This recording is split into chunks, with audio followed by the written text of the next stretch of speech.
Tribes के पिछले episode में। हमने सैकड़ों लोगों की जान ली है,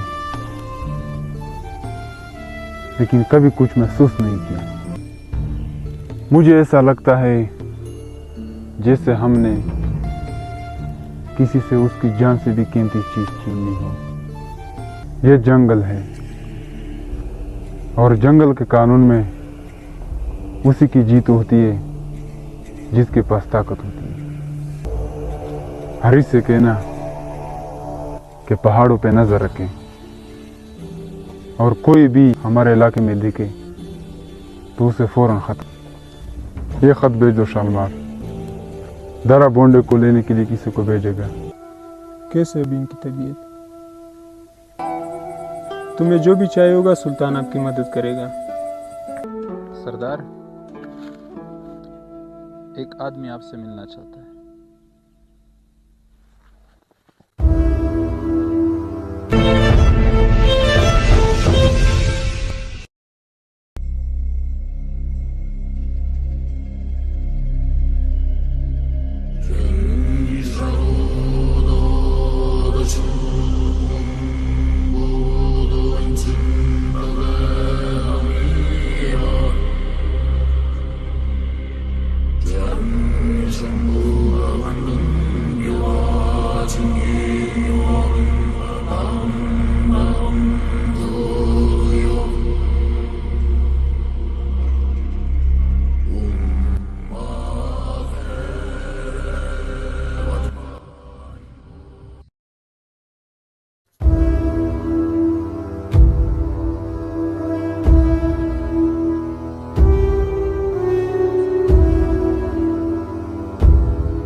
पिछले 2 सालों से मैं उसके बारे में मालूमात हासिल कर रहा हूँ। ये नक्शा उस तक पहुँचने में हमारी मदद करेगा।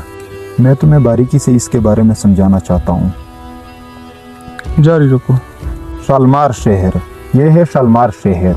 यहाँ कारा का भाई दारा रहता है। दारा कभी भी इसी शहर से नहीं निकलता, वो हमेशा से यही रहता है। कारा उनके लिए माल लूटता है और दारा शालमार शहर से आदमी बेचता है। वो माल को वसूल करके शालमार शहर में ले जाता है और वहाँ की मंडियों में बेचता है। और ये है दश कबीला, और वही कबीला जहाँ काले पर्दे में मलबूस खून के प्यासे और सीके के लालची लोग रहते हैं। कारा जबार को पैसे देता है, जिसके बदले में कारा को सिपाही मिलते हैं, और बदले में दश कबीले के लोग कारा के साथ मिलकर बोंडों को लूटते हैं। माल का एक हिस्सा उनके लिए, बाकी कारा अपने लिए रखता है। बुलंद चोटी, यह वो इलाका है जहां कारा रहता है। यह खतरनाक पहाड़ों पर मुश्तमिल एक पहाड़ी सिलसिला है जहां आज तक कोई ना जा सका, और अभी तक कारा के ठिकाने के बारे में किसी को पता नहीं, और आज तक किसी ने उन्हें देखा नहीं। और वो कौन सा इलाका है?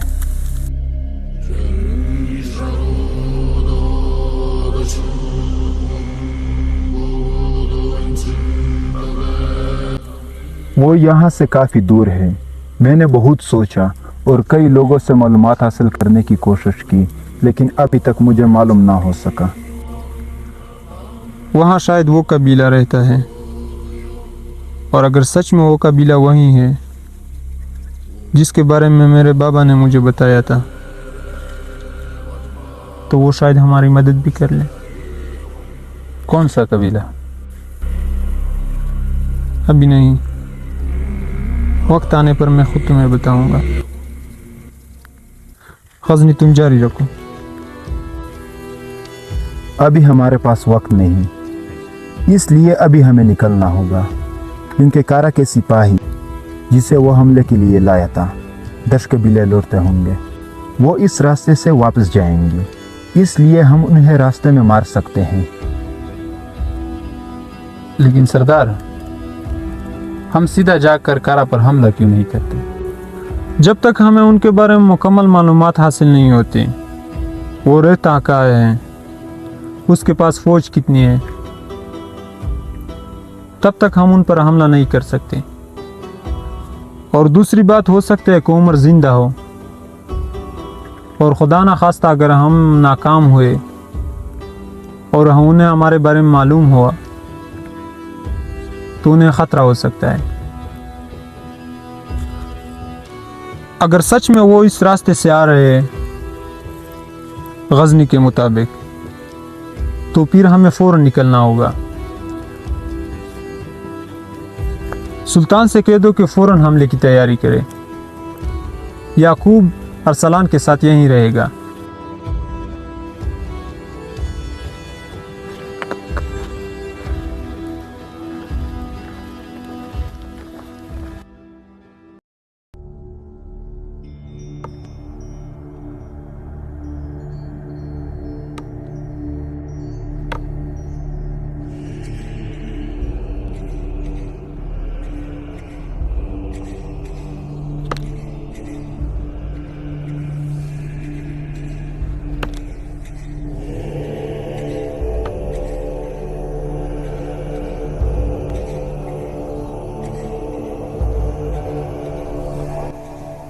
कारा, मैंने पूरे सफ़ेद कुल की छानबीन की।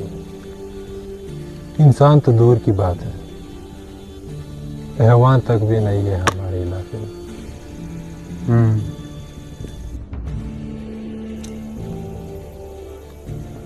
और बोंडे का क्या सूरत हाल है? सिपाही उसकी देखभाल कर रहे हैं। आपके कहने के मुताबिक 2 सिपाही उसकी देखभाल के लिए रुके हुए हैं। और 10 कबीले के सिपाहियों का क्या हुआ? शायद वो 10 कबीले पहुंच गए हों। दारा से कोई खबर? अभी तक तो नहीं, उम्मीद है कि उसे खबर मिली होगी। मैंने उसे पैगाम भेज दिया था, कल परसों तक वो सिपाही भेजेगा बोंडे को लेने के लिए।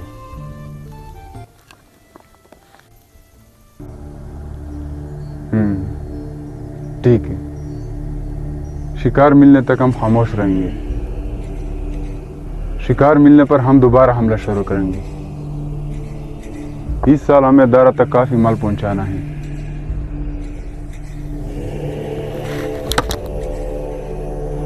अभी तुम जा सकते हो।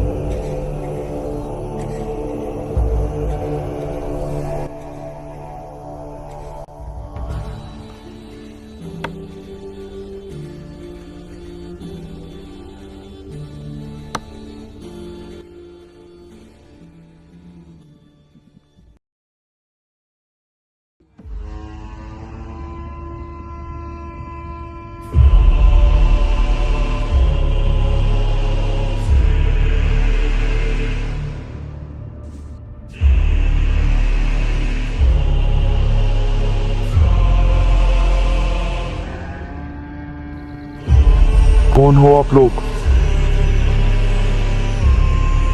अभी मालूम हो जाएगा।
जनाब, एक बुरी खबर है। बोलो। 10 कबीले लौटते हुए हमारे सिपाहियों पर किसी ने हमला कर दिया। कितने सिपाही मारे गए? सब के सब मारे गए। हमला किसने किया? मालूम नहीं। हमारे 10 सिपाहियों को हमारे इलाके में कोई मारता है और हमें पता तक नहीं चलता। जनाब, हम तहकीकात कर रहे हैं। तहकीकात गई बाढ़ में। अभी जबार के पास जाओ, सिपाही लो और पूरे सफेद को की चप्पा चप्पा चांद मारो, और किसी पर भी शक आए तो उसे फौरन वहीं खत्म कर दो। और एक और जरूरी बात, परसों शालमार से एक मेहमान आ रहा है, दारा में भेजा है, जिसके पास बहुत जरूरी सामान है। हरीश को उसे लेने के लिए भेजे। और रही बात हमारी सिपाही की कत्ल की, इसके पीछे किसका हाथ है हमें मालूम होना बहुत जरूरी है। और जिसने भी ये किया है और वो जो भी है, उसका मकसद सिर्फ सिपाही को मारना नहीं है, शायद वो हम तक पहुंचना चाहता है।